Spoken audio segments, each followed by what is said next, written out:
नमस्कार। मैं doctor Vikram Kumar, LNMU JNC से। आज का हमारा टॉपिक है BA हिंदी ऑनर्स पार्ट 2 के अंतर्गत पेपर 3 में जयशंकर प्रसाद द्वारा रचित कविता बीती विभावरी जागरी। तो इस कविता की आज हम व्याख्या करेंगे। कविता का शीर्षक है बीती विभावरी जागरी। यह कविता जो है लहर संग्रह से लिया गया है। तो चूँकि कवि छायावाद के हैं और छायावाद के समय तक देश में आज़ादी की लहर आ चुकी थी, खुल कर के लोग विरोध करने लगे थे अंग्रेज़ों का। तो उसी समय ये कवि भी कविता रच रहे थे। कवि खुल कर के तो अंग्रेज़ों का विरोध करने नहीं जा रहे थे या नहीं गए होंगे, लेकिन अपनी कविताओं के माध्यम से लोगों को जागरूक जरूर कर रहे थे। तो ये कविता भी वैसे तो ये खुल कर के प्रकृति के बारे में लिखा गया है, लेकिन कहीं ना कहीं इसके दोहरा अर्थ भी है जो आज़ादी को या होने वाली क्रांति को भी संबोधित कर रहा था। तो ये दोनों अर्थ हम एक ही कविता में खोलने का प्रयास करेंगे और जानेंगे कि कैसे कवि उस समय के लोगों को प्रकृति के माध्यम से स्वतंत्रता के लिए जागरूक कर रहे थे या जागृत कर रहे थे। तो ये कविता जो है पहले सुन लेते हैं। छोटी सी कविता है। बीती विभावरी जागरी, अंबर पनघट में डूबो रही, तारा घट उषा नागरी, खगकुल कुलकुल सा बोल रहा, किसले का अंचल डोल रहा, लोयह लतिका भी भर लाई, मधु मुकुल नवल रस गागरी। बीती विभावरी जागरी। अधरों में राग अमंद पिए, अलकों में मलयज बंद किए, तू अब तक सोई है आली, आँखों में भरे विहागरी। तो ये पूरी कविता है और प्रकृति का ही वर्णन है, लेकिन हम इसमें सभी अर्थ खोलने की कोशिश करेंगे। तो कवि कहते हैं कि बीती विभावरी जागरी, रात जो है बीत चुका है, अब तुम जाग जाओ। जागरी किसको कह रहे हैं जागने के लिए? तो ये है, आगे तीसरा लाइन में आता है कि अंबर पनघट में डुबो रही, तारा घट उषा नागरी। अब देख लीजिए, अंबर और पनघट ये दो अलग अलग चीज़ है। अंबर सुबह हो रहा है, मतलब कि ना ही ज़्यादा उजाला है और ना ही ज़्यादा अंधेरा है, दोनों चीज़ चल रहा है।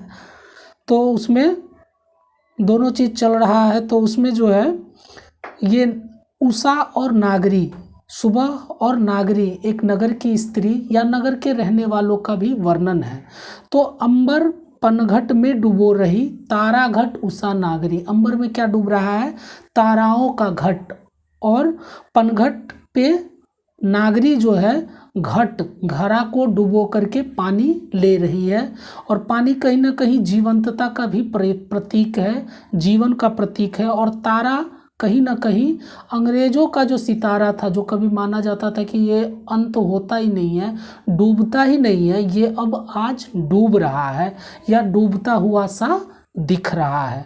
क्यों? क्योंकि प्रथम विश्व युद्ध हो चुका था, उस समय तक समाप्त हो चुका था। ये जो छायावाद का समय आपका 1918 से 36 का है, तो उस समय तक प्रथम विश्व युद्ध हो गया था। इंग्लैंड की जो राज सत्ता थी, जो उपनिवेश था, वो कहीं ना कहीं ढीला पड़ रहा था। तो इस चीज़ को भी वो पकड़ रहे हैं कि एक तरफ तारा जो है वो अंबर में डूब रहे हैं, अंबरों के पीछे छुप रहे हैं, उनका समय खत्म हो चुका है।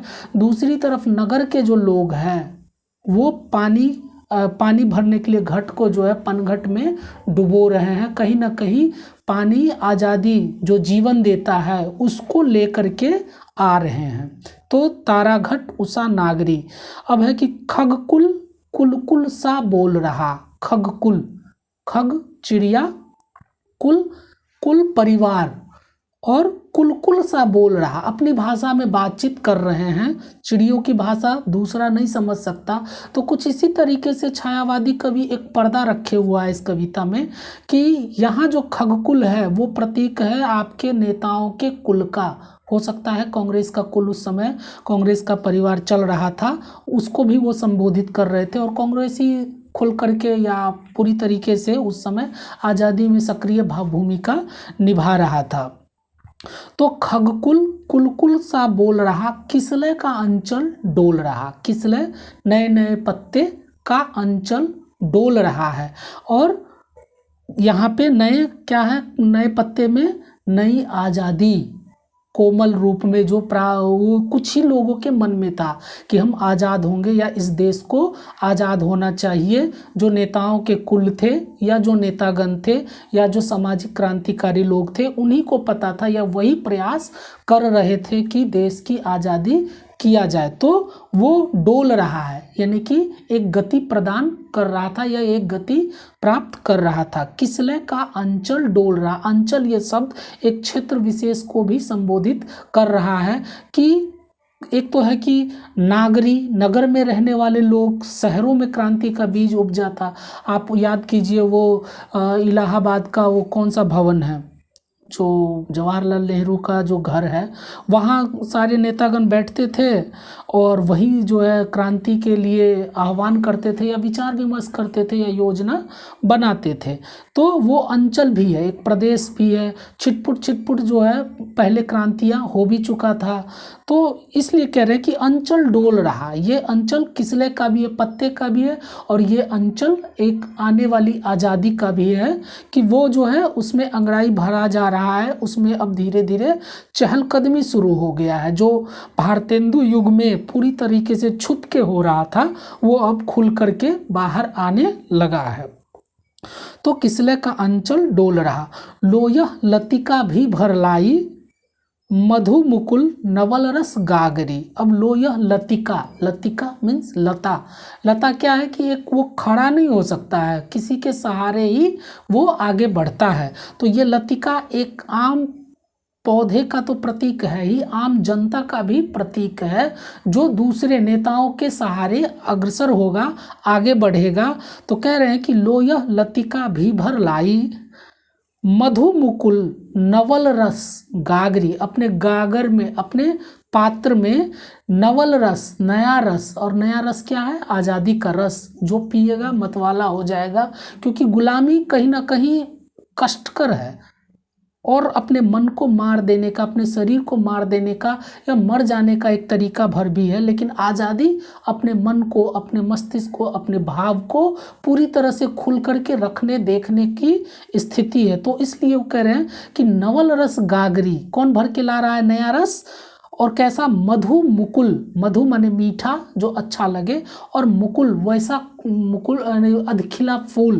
तो अधखिला फूल में से तो आप कह सकते हैं कि रस तो निकलेगा नहीं, भंवरे उसमें जा नहीं पाएगा, तो क्या रस का। तो यहाँ पर एक तरह से खुल करके वो कह रहे हैं कि आज़ादी रूपी मधु मुकुल, जो मीठा लगे, अच्छा लगे।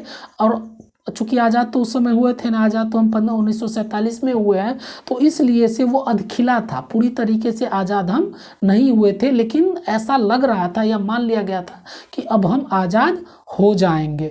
तो मधु मुकुल नवल रस गागरी, अपने पात्र में, अपने पकड़ में एक तरह से आ गया था वो आज़ादी की, अब पूरी तरीके से हम अंग्रेजों को भगा देंगे। तो मधु मुकुल नवल रस गागरी, लतिका भर लाई है, जनता ले आए हैं। बीती विभावरी जागरी, रात बीत चुका है, अंग्रेज अब जाने वाले हैं, सवेरा होने वाला है, आज़ादी आने वाली है, इसलिए अब जाग जाओ, अब तक सोए मत रहो। तो बीती विभागरी जागरी, जाग जाओ। बार बार रीरी शब्द आ रहा है, किसी को संबोधित किया जा रहा है, और किसी को क्या, पूरी जनता को संबोधित किया जा रहा है। और जनता ना भी उस समय ऐसी कविताएं पढ़ता होगा, तो भी जो वो जागरूक लोग थे, जो प्रबुद्ध शुद्ध भारती उस कविता में आ चुका है, दूसरी कविता में इनके, तो वैसे जागरूक लोग जरूर पकड़ लेंगे कि वो कहना क्या चाह रहे हैं। तो कह रहे हैं कि बीती विभागरी जागरी। अब है, अधरों में राग अमंद पिए, अलकों में मलयज बंद किए। अधरों में राग अमंद पिए, ऐसा राग जो मंद नहीं पड़ता है, और अधरों में, होठों पर, और आधार जो मन मस्तिष्क में अगर फैल जाए तो वो मंद नहीं पड़ेगा कि आज़ादी होनी चाहिए। अगर कोई मान ले एक बार, ठान ले एक बार, जान ले एक बार कि नहीं आज़ादी ज़रूरी है, सोने का पिंजरा कैसा भी हो वो गुलामी ही होता है, तो उससे निकलना ज़रूरी है। तो अधरों में राग अमंद पिए, एक तो इससे पहले नवल रस लाया गया है, वो भी अधखिले फूल से, लेकिन अब वो चूंकि नया है और फिर कह रहे कि अधरों में राग अमंद पिए, वैसा राग को अब पी लिया गया है या पीने की या पिलाने की चेष्टा की जा रही है जो कि कभी मंद पड़ेगा ही नहीं, जिससे मतवाला होकर के या जिसके मस्ती से कभी वो निकल ही नहीं पाएगा। तो अधरों में राग अमंद पिए, अलकों में मलयज बंद किए, अलकों माने बाल में मलयज सुगंधित हवा को बंद किया हुआ है। अब नायिका कैसी है, जो बाल उसका बंधा हुआ है, सोई हुई है, बाल बांध करके सोई होगी, और सोने की वजह से वो कह रहे हैं कि अलकों में मलयज को बंद कर लिए हैं। तो मलयज माने सुगंधित हवा, और सुगंध फैलेगा कैसे, हवा के द्वारा से ही। हवा अगर जब तक नहीं बहेगा तब तक फैलेगा ही नहीं कोई भी सुगंधित चीज। तो जो नया रस है, जो सुगंधित चीज है, वो कैसे बहेगा, हवा के द्वारा। और हवा कहाँ कैद है, लोगों में, जनता में कैद है। और बाल का रंग कैसा है, काला। तो अंधियारे में कहीं ना कहीं वो कैद हो रखा है। तो उस अंधियारे से छुड़ाने के लिए, आज़ादी पाने के लिए भी जरूरी है कि जागा जाए। जगने के साथ ही आप आज़ादी के तरफ बढ़ पाएंगे। तो अधरों में राग अमंद पिए, अलकों में मलयज बंद किए। जो बंद है सुगंधित चीज, नया राग, नवल रस, उसको बाहर निकालने के लिए बालों को खोलना जरूरी है, अंधेरा को हटाना जरूरी है। तो अब कह रहे हैं कि तू अब तक सोई है आली। आश्चर्य हो रहा है उनको, किसी को भी आश्चर्य होगा कि जब इतनी करवट ले चुका है, इतनी क्रांतियां हो चुकी है, सारे नेतागण अब खुल करके विरोध करने लगे हैं, तो ऐसे में पब्लिक या जनता कैसे सोई रह सकती है। तो कह रहे हैं कि तू अब तक सोई है आली, आंखों में भरे विहागरी। आंखों में तुम जो है अब तक खुमारी में सोई हुई हो, किस नशे में सोई हुई हो, किस अज्ञानता में सोई हुई हो, जबकि आज़ादी का कारवां बहुत आगे बढ़ चुका है। तो तू अब तक सोई है आली, आंखों में भरे विहागरी। अब अपनी आंखें को खोलो, अपनी दृष्टि को खोलो, अपने बौद्धिक चेतना को खोलो और पहचानो सुबह हो रही है, आज़ादी आ रही है, और खुल करके इसमें भाग लो। तभी जा करके जो है सभी कोई मिलजुल करके बढ़े चलो वाली बात यहाँ पे आ पाएगी। तो आंखों में भरे विहागरी। तो पूरी कविता जो है प्रकृति पे मानवीकरण कर दिया गया है। सो रही है प्रकृति, उसको वो जगा रहे हैं। तो इस तरीके से कहीं ना कहीं लोगों को प्रेरित करना चाहते हैं, खुल करके नहीं तो छुपे हुए रूप में ही सही, वो लोगों को जगाने की कोशिश कर रहे हैं।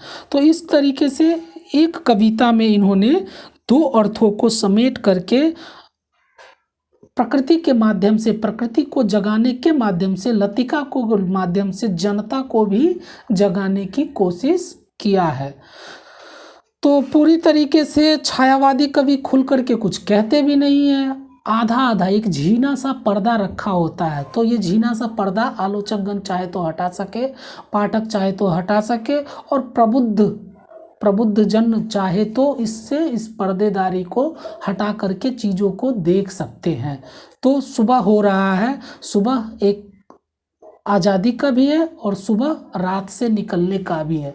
दोनों ही तरीके में सुबह कहीं ना कहीं एक सकारात्मकता का प्रतीक है। भाषा के स्तर पे देखें तो तत्सम प्रधान शब्द इसमें दिखता है, पनघट, उषा, नागरी, इन सबों में। इसके बावजूद कविता जो है, जब हम उसको पूरी उस समय से बांधने की कोशिश करते हैं, समय की उपज भी कविता होता ही है, कोई भी कवि समय में ही बंधा रहता है, अपने समय को बांध ले करके ही चल रहा होता है, उसका प्रभाव उस पर होता ही होता है, समाज में रह के ही रच रहा होता है। तो उस समय जब जा कर के हम इस कविता को खोलने की कोशिश करते हैं तो दोनों ही रूप खुल करके बाहर आ जाता है। तो इस कविता में तत्सम प्रधान तो शब्द हैं ही, कुछ तद्भव शब्द भी है, और प्रतीक और लाक्षणिकता का प्रयोग इसमें दिखाई देता है। खास करके अगर अंबर, पनघट, तारा घट, उषा, नागरी, इन सब शब्दों को खोलने की कोशिश करें तो लाक्षणिकता इसमें अपने आप आ जाती है, और इसमें रूपक भी है। दोनों को अभेद स्थापित किया गया है, अंबर और पनघट में, उषा और नागरी में, तारा और घट में, खग कुल में। तो कुल और खग, चिड़िया और कुल को अलग अलग हो करके भी एक करने की कोशिश की गई है, तो इसलिए ये अभेद आरोप स्थापित किया गया है, इसलिए ये यहाँ पे रूपक अलंकार भी दिखाई देता है। तो कुल मिलाकर के कविता जागरण गीत ही है, किसी को संबोधित करता हुआ ही, आश्चर्य व्यक्त करता हुआ ही किसी को जगाने की कोशिश किया गया है सुबह होने या आज़ादी आने के कारण। तो ठीक है, बाकी कुछ समझने में अगर दिक्कत हो तो पूछ सकते हैं। Thank you.